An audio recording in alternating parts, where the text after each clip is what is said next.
오늘 본 말씀은 요한복음 2장의 가나의 혼인잔치라는 우리가 잘 아는 말씀이 됩니다.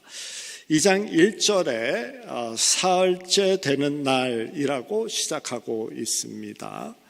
왜 굳이 사흘째 되는 날이라고 기록하며 시작하는지 질문하지 않을 수 없습니다. 그래서 요한복음 1장을 살펴보면 또 거기에는 이틀째 하면서 마치 날짜를 세어가듯이 기록을 하고 있는 것을 볼 수 있습니다.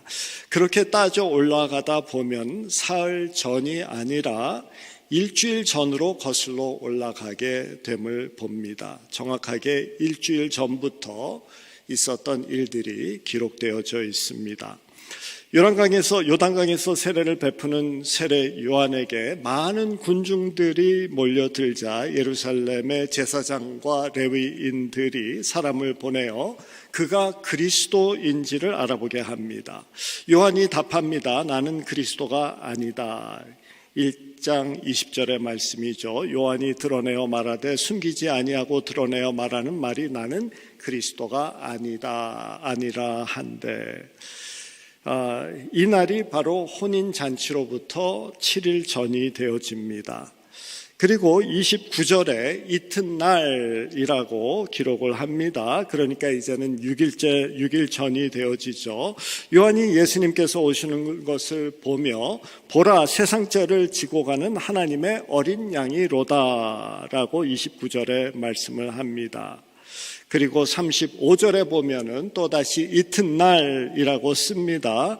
그리고는 요한이 자기 제자 두 사람과 함께 서 있다가 예수님이 지나가시는 것을 보고 보라 하나님의 어린 양이다 라고 또 다시 한번 말씀합니다. 그리고 43절에 보면은 또 이튿날이라고 날짜를 세어가듯이 기록을 하고 있습니다. 그러니까 이제는 4일 전이 되어지죠.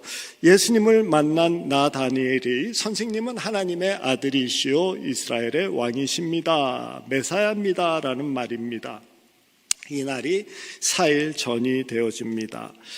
예수님이 지금까지 세례 요한이 활동했던 그 요단강의 남쪽 지역에서 지금 계셨던 경우입니다. 그렇게 그곳에서 4일을 지내신 후에 하루 이틀 3일째 되어지는 날, 이제 가나안으로 올라오셔서 가나의 혼인잔치에 참여하는 그 날이 된 것입니다. 그래서 날짜를 정확하게 따져보면 세례 요한이 나는 그리스도가 아닙니다. 저 사람이 그리스도입니다. 라고 말한 날부터 해서 정확하게 일주일이 지난 7째 되는 날이 되어집니다. 전통적으로 유대인들은 일반적으로 7일 동안 혼인잔치를 했습니다. 하나님이 세상을 7일 동안의 기간 창조하셨고 그래서 새로운 가정의 탄생을 7일이라는 기간을 두고 잔치를 지속했던 경우입니다. 그리고 하나님이 천지를 창조하셨을 때 6날 동안 창조를 하신 후에 7째 날에는 창조가 완성되어졌기 때문에 안식을 하는 날이었습니다. 그래서 제7 되어지는 이 날은, 안식한 이 날은 창조가 완성되어졌음과 그래서 하나님이 창조주 되심을 선포하는 날이 됩니다. 하나님이 7째 되는 날에 안식하심으로써 당신이 창조주 되심을 보여주신 것처럼 예수님도 지금 7번째 되는 날에 안식일과 같은 그러한 잔치의 자리에 참여하심을 통해서 자신이 그리스도 되심을 분명히 보여주기 위한 그런 자리에 와 계신 것입니다.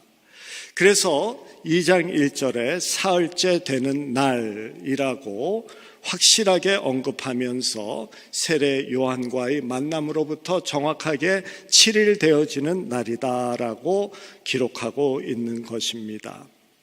첫날부터는 밝히지 않으셨죠. 사실 첫날 세례 요한이 나는 오시는 그의 길을 예비하는 자일 뿐이며 그의 신발끈을 풀기도 감당하지 못한다라고 말했을 때 예수님이 맞아, 내가 그 그리스도야 라고 말할 수 있었습니다. 그러나 예수님은 침묵합니다. 둘째 날에도 보라, 세상죄를 지고 가는 어린 양이로다 라고 선포하셨습니다. 그때에도 예수님은 침묵하십니다. 셋째 날에 제자들과 함께 있을 때에도 하나님의 어린 양이다 라고 선포했는데 그때에도 조용하시죠. 넷째 날에 나다니엘이 하나님의 아들이요 라고 했음에도 불구하고 그 고백 앞에 서 계시면서도 말하지 아니하시고 침묵을 하십니다.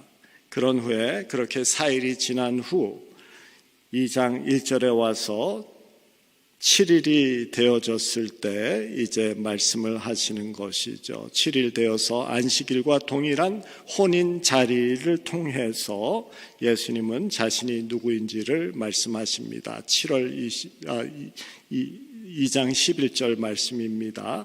예수님께서 이 첫 표적을 갈릴리 가나에서 행하여 그의 영광을 나타내신다라고 되어 있습니다. 하나님 되심을 나타내신 것입니다.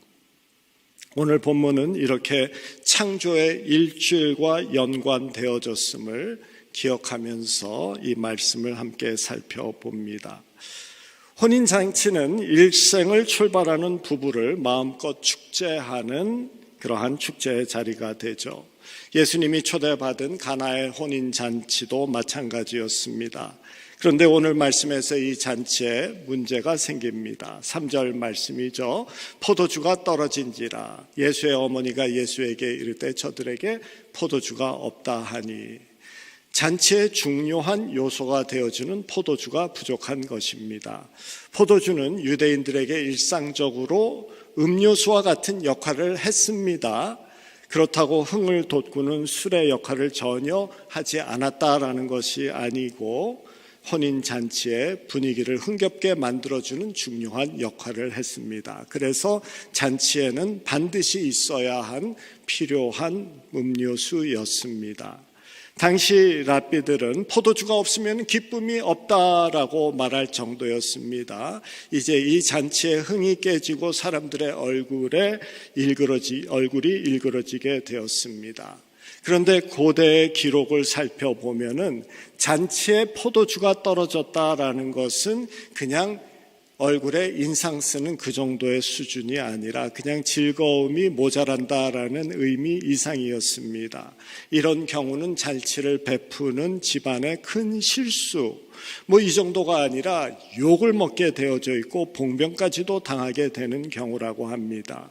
때로는 포도주가 떨어져서 그런 경우에 민사소송까지 갔던 그러한 기록이 남아져 있을 정도로 심각하게 여기고 있었습니다. 그래서 예수님의 어머님은 걱정하는 마음으로 예수님께 부탁을 했을 것입니다. 그런데 예수님의 반응은 왠지 시큰둥하죠. 4절에 예수께서 가라사대 여자여 나와 무슨 상관이 있나이까 내 때가 아직 이르지 못하였나이다. 예수님께서 사용하신 여자여라는 호칭은 존칭의 의미가 있다는 것 우리가 잘 압니다. 굳이 영어로 표현을 해보자라고 하면은 mother이라는 것을 사용한 대신에 우리가 잘 쓰는 ma'am이라는 것을 사용해서 ma'am, what does that have to do with me? 라고 답변을 한 경우입니다. 그래서 예수님은 어머니와 아들의 대화가 아닌 하나님의 아들로서 한 여성, 어머니일지라도 한 여성과의 대화로 바꾸신 것이죠. 왜냐하면 이제 곧 자신이 하나님의 아들이시며 그리고 이 세상을 창조한 그 원리가 되어지심을 선포하는 그 시간이기 때문입니다. 그럼에도 불구하고 5절에 보면 예수님의 어머님은 하인들에게 순종을 부탁합니다. 그 어머니가 하인들에게 이르되 너에게 무슨 말씀을 하든지 그대로 하라 하시니, 예수님의 어머니와 잔치를 베푸는 집의 관계는 설명되어져 있지 않지만 어머니가 하는 말투 그리고 이후에 하인들이 순종하여 따른 것을 보면은 예수님의 어머니가 인친척 관계에 있지 않은가, 어느 정도 권위를 가지고 있다라는 것을 볼 수 있습니다. 6절에 보면은 유대인의 결례에 따라 두세 통 드는 돌 항아리 6이 놓였는지라. 당시 유대인들이 사용하던 이 항아리의 용적은 정확히 알 수는 없지만은 대략 80리터에서 120리터 사이로, 우리가 갤런으로 따진다면은 20갤런에서 30갤런 정도로 추정을 합니다. 그러니까 꽤 큰 용량이 되어지죠. 그런 항아리가 총 6개가 있다라고 하면은 당시에 수도 시설이 없었다는 것을 감안하면은 이 항아리 6개를 사람의 손으로 물을 길러서 채운다라는 것은 상당한 수준의 노동임이 분명합니다. 그런데 예수님께서 7절에 보면은 하인들에게 항아리에 물을 채우라라고 명하시고 하인들은 순종합니다. 그리고 그 순종의 철저함을 드러내기 위해서 아구까지 채우니라고 기록하고 있습니다. 항아리를 물로 채우는데 대략 채우는 것이 아니라 항아리에 아구까지 채우도록 그들이 할 수 있는 순종에 최선을 다했다라는 말씀이죠. 여기서 우리는 순종의 의미와 적당한 수준의 순종이 진정한 순종이냐라는 질문을 해볼 수 있습니다. 하인들은 꾀가 아니라도 상식과 자신들의 경험과 지식에 의해서 다 채우지 않고 3분의 2쯤 채울 수도 있을 것 같습니다. 왜냐하면 포도주를 만들려면 포도를 넣을 자리라도 두어야 하기 때문입니다. 그런데 하인들은 순종합니다. 하나님의 말씀이 주어졌을 때 자신의 지식과 추측과 상식 이런 것으로 순종의 척도를 결정하는 순간 그것은 이미 순종이 아니다라는 것을 기억하게 합니다. 자신의 생각과 타협된 순종이 아니라 이해되지 않는 부분이라도 최선을 다하여서 따르는 순종이 주님의 역사하심이 있는 순종임을 기억해야 됩니다. 우리가 살고 있는 현대사회 점점 지식, 과학 수준이 높아집니다. 또한 인포메이션이 너무나도 많습니다. 그리고 한 개인의 권리와 주장과 관점을 인정해주는 개인주의도 팽배해지고 있습니다. 그래서 자기 관점, 자기 결정, 자기 권리를 주장함이 당연하고 그렇지 않으면은 내가 사회에서 인정을 받지 못하는 분위기 속에서 살아갑니다. 그래서 주장합니다. 그러나 사람 앞에서는 그럴지라도 하나님 앞에서는 우리가 조심해야 됩니다. 하나님은 우리의 경배의 대상이시고 우리의 순종의 대상이십니다. 하나님 앞에서만은 우리는 바보가 되어야 합니다. 하나님은 똑똑한 사람을 찾고 계신 게 아니라, 하나님은 자기 주장을 할 수 있는 사람을 찾는 게 아니라 하나님의 말씀 앞에 순종하는 사람을 찾고 계시다라는 것이죠. 오늘 본문에서 하인들이 아구까지 채우는 순종을 보며 지금까지 우리가 해왔던 순종이 혹시 내 상식에 맞춘 순종, 타협한 순종이 아닌지를 돌아보게 합니다. 순종했을 때 항아리에 부었던 물이 포도주로 바뀌죠. 그리고 순종한 사인들만이 이 사실을 알고 있다고 9절에 말씀합니다. 연회장은 물로 된 포도주를 맛보고 어디서 났는지 알지 못하되 물 떠온 하인들은 알더라. 마치 이 기적은 모두를 위해서 행한 것이 아니라 하인들만을 위해서 행하셨던 기적이라는 생각이 들 정도입니다. 혼인잔치를 주관하는 연회장도 이 포도주의 출처를 모르고 연회장에서 참석했던 손님들도 포도주가 어디에서 왔는지를 알 수 없습니다. 그 연회장의 그 잔치의 주인이 되어지는 그 신랑과 신부조차도 알지 못합니다. 단지 순종했던 하인들만 압니다. 사회적으로 볼것없는 약자로 보여지는 하인들이지만은 예수님께 순종했을 때 기적을 목격하게 됩니다. 하나님의 역사는 한 사람의 인간적인 조건에 상관없이 순종에 의해서 순종했던 사람에게만 주어지는 것임을 암시적으로 가르쳐주고 있습니다. 순종이 없으면은 역사도 없는 것이죠. 말씀에서 순종하는 자에게만 물이 포도주로 변하는 기적을 체험하게 되어졌다. 철저한 순종을 원하시는 하나님 우리가 보게 됩니다. 예수님이 활동하시던 고대 시대에 물은 세상 만물의 원리라고 철학자들은 말했습니다. 철학의 아버지라고 불리우는 고대 그리스의 철학자 탈레스가 있습니다. 그가 있기 전까지는 우리나라의 단군 신화와 같은 이야기, 그런 것이 만물의 원리다라고 생각했습니다.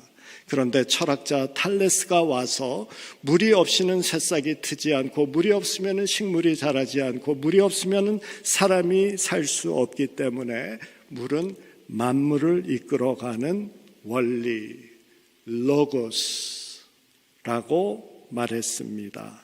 그리고 이 철학 사상은 예수님의 시대까지 크게 변하지 않았습니다.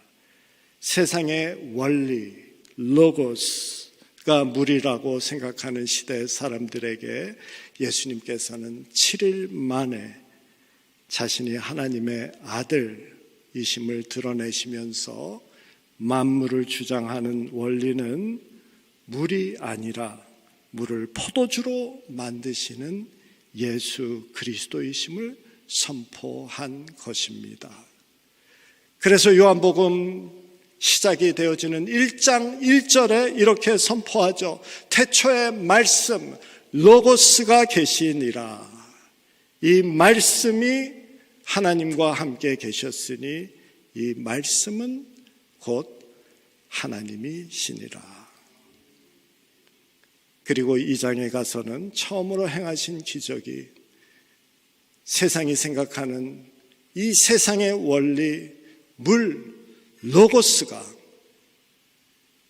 예수 그리스도의 능력으로 포도주로 변화되어짐을 보여주십니다.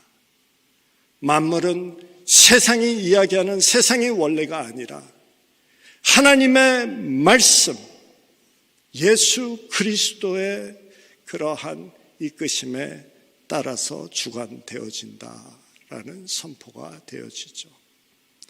그리고 그 말씀은 예수 그리스도, 우주를 창조하시고 우주 만물을 주관하시는 그분이 바로 로고스 되신다고 요한복음 1장 1절에서부터 2장까지 같은 말씀을 지금 해주고 계십니다. 세상 사람들은 인간의 삶은 세상의 원리인 돈이 지배한다라고 말하고 또 그렇게 믿고 또 그래서 추구하고 살아갑니다. 인생은 권력이든 명예든 재물이든 원리가 되어지는 이 힘이 있어야 된다라고 말합니다. 그런데 오늘 말씀은 우리에게 예수님이 만물을 지배하시고 주장하시고 주인 되어지시는 힘이다라고 선포하고 계십니다. 예수님이 만물을 이끄시는 로고스가 되신다라고 말씀하십니다. 우주 만물은 예수님에 의해서 창조되었고 예수님이 주관하시는 주인 되어지신다라고 하십니다. 세상 원리가 아니라 참 원리 되시는 예수님을 의지하고 살아갈 때 생명이고 기쁨이고 소망이 있다라고 말씀하십니다. 예수님과 연관되어져서 예수님과 연결되어져서 구원의 자리에 있을 때 새 생명, 새 기쁨, 새 감동, 새 감사, 새 소망, 그 풍성함이 주어진다라고 말씀하십니다. 만물을 통치하시는 예수님을 구주로 모시고 주인으로 모시고 사는 우리 믿는 자들이 왜 세상 사람들과 같이 쉽게 우울해지고 쉽게 짜증내고 걱정하고 힘들어하며 삽니까? 내가 믿고 의지하는 그분이 만물의 로고스라고 하시는데, 그분이 만물을 통치하신다라고 하시는데, 그분 때문에 결국 하늘나라로 가는 운명을 지닌 자들이라고 하는데, 왜 이 땅의 것을 가지고 그렇게도 침울해 하십니까? 성경에 보니까 그런 사람이 있었습니다. 에스더서에 나오는 하만이라는 사람입니다. 하만은 높은 자리에 올라갔을 때 그가 지날 때마다 모두 절을 합니다. 100명이면 100명 다, 1000명이면 1000명 다 절을 합니다. 그런데 한 사람이 절하기를 거부합니다. 모르드게 한 명이 절을 하지 않습니다. 그는 하나님을 섬기는 자였기 때문입니다. 그러면은 저 작자는 그런 이유가 있으니까 하고 그냥 넘어가고 999명이 자기 앞에 엎드리는 것을 보고 만족하면 되지 않습니까?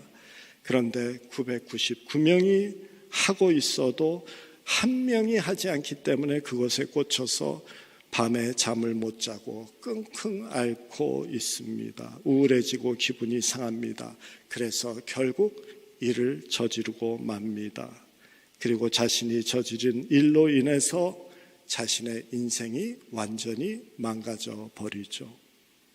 물론 하만은 세상 사람을 대표하는 경우입니다. 그들은 그럴 수 있습니다. 이 세상에서 완벽을 추구해야만 합니다. 다 가졌어도 하나가 모자르면 불안할 수뿐이 없습니다. 이 세상이 전부이기 때문에 그렇습니다. 그러나 예수 믿는 자들은 더 가치 있는 것을 하나님께서 주신 자들 아닙니까? 예수님을 주인으로 모시고 사는 자들은 하나만 주어지고 99가 없어졌다 하더라도 감사해야 하는 자들 아닙니까? 그래도 주님을 바라보며 기뻐해야 되는 자들 아닙니까? 이 짧은 인생 살아가면서 왜 사서 고생을 하고 끄집어내서 속상하고 좀 몸이 아프면은 어떻습니까? 결국은 이 몸은 무너지는 것이고 주님 앞에 맡기고 평안하고 기쁨을 누리고 물로 포도주로 만드신 그 주인 앞에 엎드리면 되지 않겠습니까? 만물을 통치하시고 로고스 되시는 주님이 나를 구원해 주셨고 그분이 물을 포도주로 만드시지 않았습니까? 요한계시록 22장 5절에 보면 이렇게 말씀하십니다. 다시는 담이 없겠고 등불과 햇빛이 쓸데없으니 이는 주 하나님이 저희에게 빛이심이라. 담이 없다는 말은 슬픔이 없고 걱정이 없고 억울한 일이 없고 원망이 없다라는 말씀이 됩니다. 우울함이나 불쾌함이나 속상함이 없다라는 말씀입니다. 세상의 치유 방법이라고 하는 등불이나 자연 치유 방법이 되어지는 햇빛이 필요 없다라고 합니다. 만물을 창조하시고 주관하시고 원리 되시는 예수 그리스도의 빛이 그 어두움을 다 몰아내기 때문입니다. 주님을 구주로 삼고 모시고 그분과 함께 동행하는 우리들 되기를 바랍니다. 예수 믿는 우리들 제발 예수님만 바라봅시다. 세상의 힘이고 원리인 물을 바라보지 말고 물을 포도주로 만드신 그 예수님, 만물의 주인 되시는 그분을 바라보며 살아가기를 바랍니다.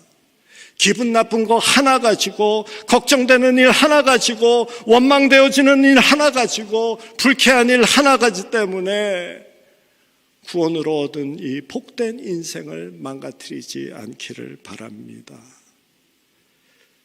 기쁨의 상징인 포도주를 항아리채로 만들어주시는 주님을 바라보며 주어진 삶을 밝고 아름답게 가꾸어내는 저와 여러분들 되시기를 주님의 이름으로 축원합니다.